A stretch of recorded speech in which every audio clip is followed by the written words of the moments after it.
नमस्कार, आप देख रहे हैं न्यूज फॉर नेशन और मैं हूं प्रियदर्शन।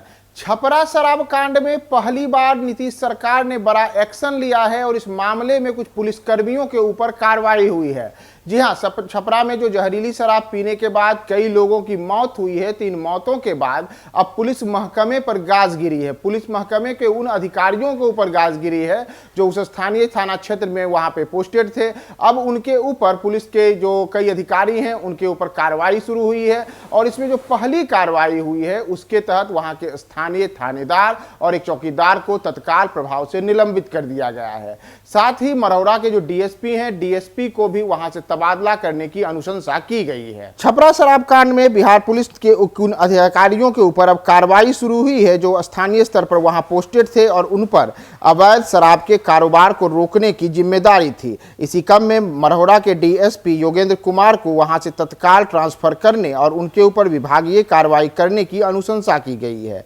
साथ ही मसरक के जो वहां के थानाध्यक्ष रितेश मिश्रा और कांस्टेबल विकास तिवारी, उन दोनों को तत्काल प्रभाव से निलंबित कर दिया गया है। दरअसल यह कार्रवाई छपरा शराब कांड के करीब 24 घंटे के बाद हुई है। छपरा शराब कांड में कई लोगों की मौत हुई है। इसे लेकर के अलग अलग तरीके से अलग अलग आंकड़े दिए जा रहे हैं। जहां जो बिहार पुलिस है उसके द्वारा जो जारी की गई है सूची, उसमें कहा जा रहा है कि करीब 27 लोगों की मौत हुई है, जबकि स्थानीय स्तर पर जो खबरें आ रही हैं उसके अनुसार कहा जा रहा है कि 33 से 35 लोगों की जान अब तक जा चुकी है। ऐसे में अब इस मामले में जहां विपक्ष पहले से ही नीतीश सरकार पर हमलावर है और कायदा नीतीश सरकार को और बिहार पुलिस को इस मामले में फेल बता रही है, तो उसमें अब पहली कार्रवाई हुई है और इसके तहत पुलिसकर्मियों पर गाज गिरी है। वहां के जो स्थानीय डीएसपी हैं, डीएसपी को तत्काल प्रभाव से वहां से तबादला करने की अनुशंसा की गई है और जो स्थानीय वहां के एसएचओ थे, यानी कि जो थाना अध्यक्ष थे और वहां के एक सिपाही थे, उन दोनों को निलंबित करने की प्रक्रिया पूरी हो चुकी है।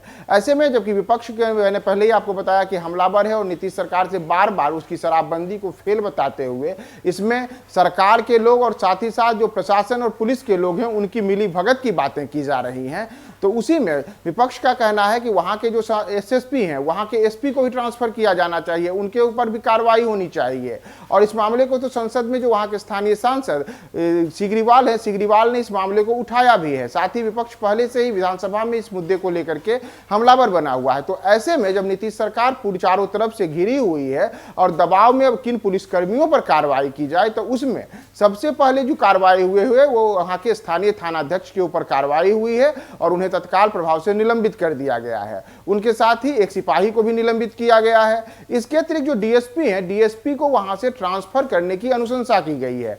यानी कि पहला जो कहा जाए कि इस मामले में जिसे के ऊपर पुलिस की कार्रवाई की है उसमें पुलिसकर्मी ही शामिल हैं, लेकिन ये ऐसे पुलिसकर्मी हैं जो काफी निचले पायदान के हैं, जो शीर्ष अधिकारी हैं। शीर्ष अधिकारियों के ऊपर, जिनके ऊपर की सबसे ज्यादा जवाबदेही और जिम्मेदारी होती है ऐसे मामलों को रोकने की, और उनके क्षेत्र में इतने व्यापक पैमाने पर जहरीली शराब का कारोबार फल फूल रहा था, तो उन पर अब तक कार्रवाई कुछ भी नहीं हुई है। अब देखना होगा कि डीएसपी को ट्रांसफर करने की अनुशंसा की गई है, उसका आदेश कब पारित होता है और क्या नीतीश सरकार इस मामले में कुछ अन्य वरीय पुलिस अधिकारियों की भी जवाबदेही तय करते हुए उनके ऊपर भी कार्रवाई करेगी, या फिर सबसे पहले चारे के रूप में केवल थानाध्यक्ष और सिपाही को ही निलंबित कर करके पूरे मामले की लिपापोती की जाएगी।